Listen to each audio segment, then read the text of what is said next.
ಬೇಕೋ ಅಷ್ಟು ಬೆಲ್ಲ ಪುಡಿ ಮಾಡ್ಕೊಳ್ಳೋಣ. ಪುಡಿ ರೆಡಿ ಆಗಿದೆ ಫ್ರೆಂಡ್ಸ್. ಇವಾಗ ನೋಡಿ ಫ್ರೆಂಡ್ಸ್, ಇನ್ನೊಂದು ಹಾಕ್ತಾ ಇದ್ದೀನಿ. ಇನ್ನೊಂದು ಈ ಥರ ಸಕ್ಕತ್ತಾಗಿದೆ ನೋಡಿ, ಒಳಗಡೆ ಎಷ್ಟು ಚೆನ್ನಾಗಿದೆ.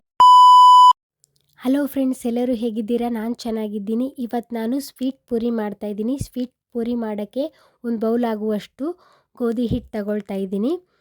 ದಿನ ಪೂರಿ ತಿನ್ನೋದಕ್ಕಿಂತ ಈ ಥರ ಮಾಡ್ಕೊಂಡು ತಿನ್ನಿ, ತುಂಬ ಟೇಸ್ಟಿಯಾಗಿರುತ್ತೆ, ಸಖತ್ತಾಗಿರುತ್ತೆ. ನೋಡಿ ಫ್ರೆಂಡ್ಸ್, ಒಂದು ಸ್ಪೂನ್ ಆಗುವಷ್ಟು ಇವಾಗ ಉಪ್ಪು ಹಾಕ್ಕೊಳ್ತಾ ಇದ್ದೀನಿ. ನಂತರ ಫ್ರೆಂಡ್ಸ್, ನೀರು ಹಾಕ್ಕೊಂಡು ಚೆನ್ನಾಗಿ ಕಲಿಸ್ಕೋಬೇಕು. ನಾವು ಚಪಾತಿ ಹಿಟ್ಟನ್ನ ಹೇಗೆ ಮಾಡ್ಕೊತೀವೋ ಆ ಥರ ಮಾಡ್ಕೋಬೇಕು. ಇದು ಮಾತ್ರ ತಿನ್ನಲಿಕ್ಕೆ ಸೂಪರಾಗಿರುತ್ತೆ. ನಾನು ಇದೇ ಮೊದಲನೇ ಸರಿ ಟ್ರೈ ಮಾಡ್ತಾ ಇರೋದು. ನೋಡಿ ಫ್ರೆಂಡ್ಸ್, ಈ ಥರ ಮಾಡಿ ಇಟ್ಕೊಂಡಿದ್ದೀನಿ ಸೈಡಿಗೆ. ಇವಾಗ ಮಿಕ್ಸಿ ಜಾರಿ ತಗೊಂಡು ನಮಗೆ ಎಷ್ಟು ಬೇಕೋ ಅಷ್ಟು ಕಡಲೆ ಹಾಕ್ಕೊಳ್ತಾ ಇದ್ದೀನಿ.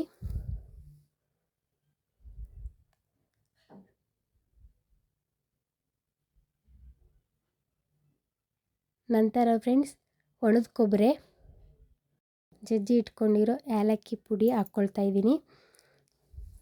ನಮಗೆ ಸಿಹಿ ಎಷ್ಟು ಬೇಕೋ ಅಷ್ಟು ಬೆಲ್ಲ, ಮನೇಲಿ ಸಿಹಿ ಜಾಸ್ತಿ ತಿನ್ನೋರಿದ್ದರೆ ಸಿಹಿ ಸ್ವಲ್ಪ ಜಾಸ್ತಿ ಹಾಕ್ಕೊಳ್ರಿ. ನನಗೆ ಎಷ್ಟು ಬೇಕೋ ಅಷ್ಟು ಹಾಕ್ಕೊಳ್ತಾ ಇದ್ದೀನಿ. ನೋಡಿ ಫ್ರೆಂಡ್ಸ್, ಇವಾಗ ಇದನ್ನು ಪುಡಿ ಮಾಡ್ಕೊಳ್ಳೋಣ. ಪುಡಿ ರೆಡಿಯಾಗಿದೆ ಫ್ರೆಂಡ್ಸ್. ಇವಾಗ ಪಾಕ ಮಾಡ್ಕೋಬೇಕಲ್ಲ, ಸ್ಟವ್ ಹಚ್ಬಿಟ್ಟು ಬಾಣಲಿನ ಇಟ್ಟು ಒಂದು ಅರ್ಧ ಕಪ್ ಆಗುವಷ್ಟು ನೀರು ಹಾಕ್ಕೊಳ್ತಾ ಇದ್ದೀನಿ.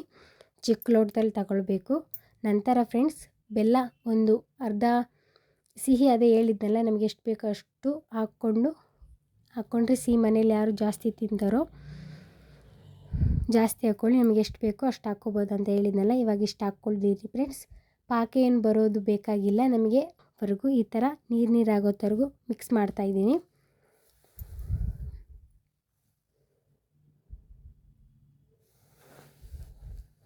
ನೋಡಿ ಫ್ರೆಂಡ್ಸ್, ಬರೋವರೆಗೂ ಇದು ಮಾಡ್ಕೋಬಾರ್ದು. ಈ ಥರ ತಿರ್ಗಿಸ್ಕೊಂಡು ಈ ಥರ ಬರಬೇಕು. ಪಾಕ ರೆಡಿಯಾಗಿದೆ ಫ್ರೆಂಡ್ಸ್. ನೋಡಿ ಫ್ರೆಂಡ್ಸ್, ಈ ಥರ ಮಾಡಿಕೊಂಡು ಪೂರಿ ಯಾವ ಟೈಪು ಬರುತ್ತೋ ಆ ಟೈಪು ಪೂರಿ ಮಾಡ್ಕೊಳ್ಳೋಣ. ನೋಡಿ ಫ್ರೆಂಡ್ಸ್, ಈ ಥರ ಮಾಡಿಕೊಂಡು ಒಂದು ಪೂರಿನ ಮಾಡ್ಕೊಳ್ತಾ ಇದ್ದೀನಿ. ಒಂದು ಪೂರಿ ಲಟ್ಟಿಸ್ಕೊಳ್ತಾ ಇದ್ದೀನಿ.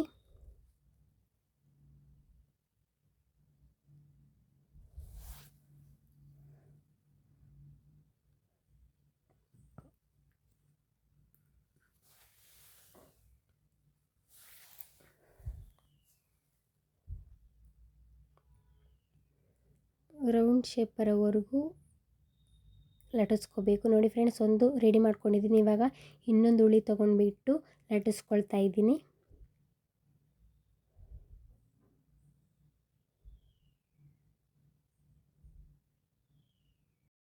ನೋಡಿ ಫ್ರೆಂಡ್ಸ್, ಈ ಥರ ರೌಂಡ್ ಶೇಪ್ ಬರಬೇಕು. ಇವಾಗ ಎಲ್ಲ ಪೂರಿನ ಈ ಥರ ಮಾಡಿ ಇಟ್ಕೋಬೇಕು. ಮೊದಲೇ ಎಣ್ಣೆ ಕಾಯ್ಲಿಕ್ಕೆ ಇಟ್ಟಿದ್ದೆ. ಇವಾಗ ಎಣ್ಣೆಯಲ್ಲಿ ಪೂರಿ ಬಿಡ್ತಾ ಹೋಗೋಣ. ನೋಡಿ ಫ್ರೆಂಡ್ಸ್, ಈ ಥರ ಎಣ್ಣೆಯಲ್ಲಿ ಬಿಡ್ತಾ ಇದ್ದೀನಿ. ಕಲರ್ ಬ್ರೌನ್ ಬರೋವರೆಗೂ ಈ ಥರ ಫ್ರೈ ಮಾಡ್ಕೊಳ್ಳಿ.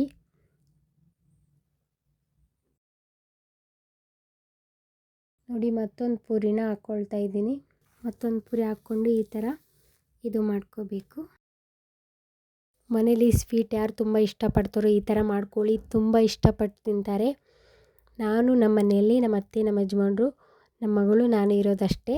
ಎಷ್ಟು ಬೇಕೋ ಅಷ್ಟು ಮಾಡ್ಕೊಳ್ತಾ ಇದ್ದೀನಿ. ಹೊರಗಡೆ ಬೇಕರಿಯಲ್ಲಿ ತಂದು ತಿನ್ನೋದಕ್ಕಿಂತ ಈ ಥರ ಮಾಡ್ಕೊಂಡು ತಿನ್ನಿ, ತುಂಬ ಟೇಸ್ಟಿಯಾಗಿರುತ್ತೆ. ಮನೇಲಿ ಸಡನ್ನಾಗಿ ಮಾಡ್ಕೋಬೋದು, ಒಂದು 10 ನಿಮಿಷದಲ್ಲಿ ಮಾಡ್ಕೋಬೋದು.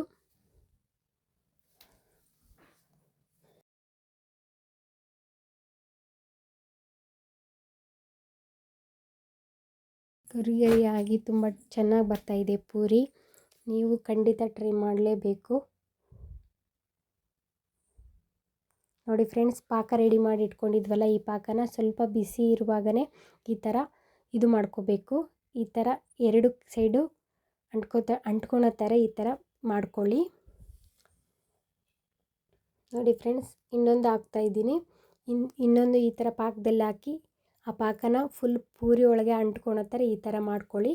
ನೋಡಿ ಫ್ರೆಂಡ್ಸ್, ಇದರೊಳಗೆ ಪುಡಿ ಮಾಡಿ ಇಟ್ಕೊಂಡಿದ್ದೀನಲ್ಲ, ಇದರೊಳಗೆ ಹಾಕ್ಕೊಳ್ತಾ ಇದ್ದೀನಿ. ಪುಡಿನ ಇನ್ನೂ ಜಾಸ್ತಿ ಹಾಕ್ಕೊಂಡು ತಿಂದರೆ ತುಂಬ ಟೇಸ್ಟಿಯಾಗಿರುತ್ತೆ, ಸಖತ್ತಾಗಿರುತ್ತೆ. ತಿನ್ನಲಿಕ್ಕೆ ಮಾತ್ರ ಸೂಪರಾಗಿರುತ್ತೆ. ನೀವೆಲ್ಲಾದರೂ ದೇವಸ್ಥಾನಕ್ಕೆ ಎಲ್ಲಾದರೂ ಟ್ರಿಪ್ ಹೋದರೆ ಈ ಥರ ಮಾಡ್ಕೊಂಡು ತಿನ್ನಿ, ಸೂಪರ್ ಟೇಸ್ಟಿಯಾಗಿರುತ್ತೆ. ನೋಡಿ ಫ್ರೆಂಡ್ಸ್, ಈ ಥರ ಫೋಲ್ಡ್ ಮಾಡ್ಕೊಳ್ಳಿ. ನೋಡಿ ಫ್ರೆಂಡ್ಸ್, ನಾನು ಇದನ್ನ ಫೋಲ್ಡ್ ಮಾಡ್ಕೊತಾ ಇದ್ದೀನಿ. ಈ ಥರ ಫೋಲ್ಡ್ ಮಾಡಿಕೊಂಡು ನೋಡಿ ಫ್ರೆಂಡ್ಸ್, ಎಲ್ಲ ರೆಡಿ ಮಾಡಿ ಇಟ್ಕೊಂಡಿದ್ದೀನಿ. ಇವಾಗ ಟೇಸ್ಟ್ ನೋಡ್ತಾ ಇದ್ದೀನಿ. ನೋಡಲಿಕ್ಕೆ ತಿನ್ನಬೇಕೇನೋ ಅನಿಸುತ್ತೆ. ಒಬ್ಬರು ಒಂದು 4-5 ತಿನ್ನಬೇಕು, ಅಷ್ಟು ಸೂಪರಾಗಿದೆ ಫ್ರೆಂಡ್ಸ್. ಸಖತ್ತಾಗಿದೆ ನೋಡಿ, ಒಳಗಡೆ ಎಷ್ಟು ಚೆನ್ನಾಗಿದೆ. ನೀವು ಮನೇಲಿ ಒಂದ್ಸರಿ ಖಂಡಿತ ಟ್ರೈ ಮಾಡಿ, ತುಂಬ ಟೇಸ್ಟಿಯಾಗಿರುತ್ತೆ. ಎಲ್ಲರಿಗೂ ಬಾಯ್ ಬಾಯ್ ಫ್ರೆಂಡ್ಸ್.